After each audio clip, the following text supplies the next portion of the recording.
दिल्ली चुनाव के ऐलान के बाद से ही सभी राजनीतिक दलों ने अपने अपने सियासी दांव चलने शुरू कर दिए हैं। मानो चुनावी ऐलान के बाद से ही सभी दलों ने अपने दांव खेलने शुरू कर दिए हैं। दिल्ली चुनाव में अरविंद केजरीवाल खुद ही कोच, कप्तान और अंपायर की भूमिका में अपना खूंटा गाड़ रहे हैं। ऐसे में चुनाव में बीजेपी और कांग्रेस भी आसानी से हार मानने को तैयार नहीं है। दिल्ली चुनाव के ऐलान के बाद से ही सभी 17 सीटों की चर्चा जोरों पर है, लेकिन दिल्ली में एक ऐसी सीट भी है जहां चुनाव से ज्यादा वहां उम्मीदवारों की चर्चा है। वो सीट है कालकाजी विधानसभा। कालकाजी सीट से बीजेपी की ओर से रमेश बिधूड़ी, कांग्रेस की ओर से अलका लांबा और आप की ओर से सीएम आतिशी मैदान में हैं। अब चुनाव में पहले कालकाजी हॉट सीट बनी हुई है। आइए अब कालकाजी का सियासी माहौल समझने की कोशिश करते हैं। दरअसल दिल्ली में एक सीट है कालकाजी, जिसने चुनाव के ऐलान के बाद से ही खूब चर्चा बटोर रखी है। चुनाव से पहले दिल्ली की जनता के मन में एक ही सवाल गूंज रहा है कि कालकाजी विधानसभा में कौन जीतेगा, किस पार्टी की दिल्ली में सरकार बनेगी, दिल्ली की सत्ता की चाबी किसके हाथ लगेगी, ये तो भविष्य में तय होगा। लेकिन सभी के मन में अब एक सवाल जरूर है कि कालकाजी किसके नाम होगा। दिल्ली की कालकाजी सीट से आप की ओर से सीएम आतिशी, बीजेपी की ओर से रमेश बिधूड़ी और कांग्रेस की ओर से अलका लांबा मैदान में हैं। कालकाजी में क्या रहा सियासी इतिहास। कालकाजी सीट पर पहला विधानसभा चुनाव साल 1972 में हुआ था। इस चुनाव में कांग्रेस और भारतीय जनसंघ का मुकाबला हुआ था। 1972 के चुनाव में कांग्रेस ने बाजी मारी थी। केंद्र शासित प्रदेश बनने के बाद दिल्ली ने साल 1993 में फिर से विधानसभा चुनाव देखा। इस चुनाव में कालकाजी सीट पर बीजेपी ने जीत हासिल की थी। साल 1998 में कालकाजी सीट पर फिर कांग्रेस ने वापसी की। कालकाजी सीट पर 2013 तक कांग्रेस और बीजेपी के बीच कड़ा मुकाबला देखा गया। कालकाजी एक ऐसी सीट है जब पूरी दिल्ली में आपका जादू चल रहा था, तो कालकाजी में ही अरविंद केजरीवाल की चमक फीकी रह गई और 2013 के विधानसभा चुनाव में बीजेपी ने कालका में जीत हासिल की थी। 2015 के चुनाव में आम आदमी पार्टी को कालकाजी में जीत मिली थी। उसके बाद 2020 के विधानसभा चुनाव में आम आदमी पार्टी ने फिर कालकाजी में जबरदस्त जीत हासिल की।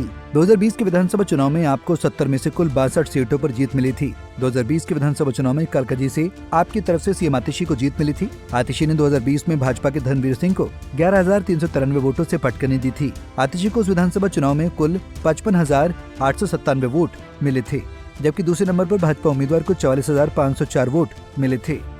बीजेपी ने जब मुख्यमंत्री आतिशी के सामने पूर्व सांसद रमेश बिधूड़ी को चुनावी मैदान में उतारा है, इस पर सीएम आतिशी की प्रतिक्रिया सामने आई। दिल्ली के मुख्यमंत्री आतिशी ने कहा कि 10 साल रमेश बिधूड़ी सांसद थे, उनकी पार्टी ने उन्हें सांसद के लायक नहीं समझा। उनकी पार्टी के लोग जब उन पर भरोसा नहीं कर पाए तो कालकाजी की जनता कैसे करेगी। रमेश बिधूड़ी जी दक्षिणी दिल्ली से 10 साल सांसद रहे।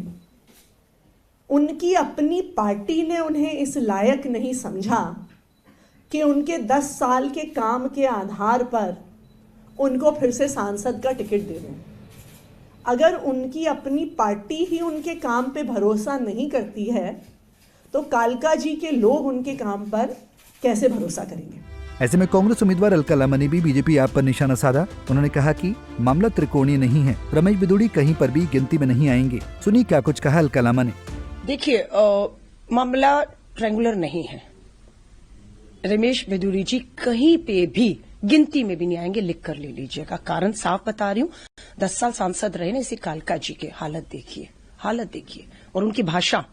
अभी तो मैदान में उतरे ही नहीं और कल बोल रहे हैं कि कालका जी की सड़कें प्रियंका गांधी के गालों जैसे बनाएंगे। ये शब्द एक जनप्रतिनिधि, मैं कालका जी के लोगों पर छोड़ दूंगी कि क्या आप अपना वोट एक ऐसे शख्स को देकर उसे अपना जनप्रतिनिधि बनाना चाहेंगे जो महिलाओं के प्रति इस तरह की सोच और विचार रखता हो और अपने विकास को जो महिलाओं के गाल से जोड़ के देखता हो। के घर में मां बहन बेटियां हैं और 2 महिला उम्मीदवार हैं हम, और इस तरह से वो जिस तरह से भाषा व्यवहार करते हैं, मुझे नहीं लगता कालका जी के लोग उसे कतई भी स्वीकार करेंगे। नंबर 1। और दूसरी बात, आपने आतिशी जी की बात की कि मुख्यमंत्री के सामने जा रही हूं, मैं उनको कह रही हूं तय करिए। अरविंद केजरीवाल जी ने आपको टेम्परेरी मुख्यमंत्री कहा है, आप अपने आप को टेम्परेरी मानती हैं या नहीं। आजकल जितनी चर्चा कालकाजी सीट की हो रही है, उतनी चर्चा कालकाजी से बीजेपी उम्मीदवार रमेश बिधूड़ी की भी हो रही है। रमेश बिधूड़ी अपने विवादित बयानों की वजह से चर्चा में आए हैं। अब रमेश बिधूड़ी को इन बयानबाजियों के बाद जीत मिलेगी या नहीं, ये तो आने वाला समय बताएगा। पर इन सभी बातों में इतना तो तय है कि कालकाजी में चुनावी जंग दिलचस्प होने वाली है। खैर, दिल्ली में 5 फरवरी को मतदान होंगे और 8 फरवरी को नतीजे आएंगे। ऐसे में सभी राजनीतिक दलों ने अब अपने अपने दांव चलने शुरू कर दिए हैं। दिल्ली चुनाव जितना बाहर से आसान दिखता है, हकीकत में इतना आसान है नहीं। Bureau report, Punjab Kesari TV. हमसे जुड़े रहने के लिए हमारे YouTube चैनल को सब्सक्राइब करें और नई वीडियो की नोटिफिकेशन के लिए बेल आइकॉन को दबाएं।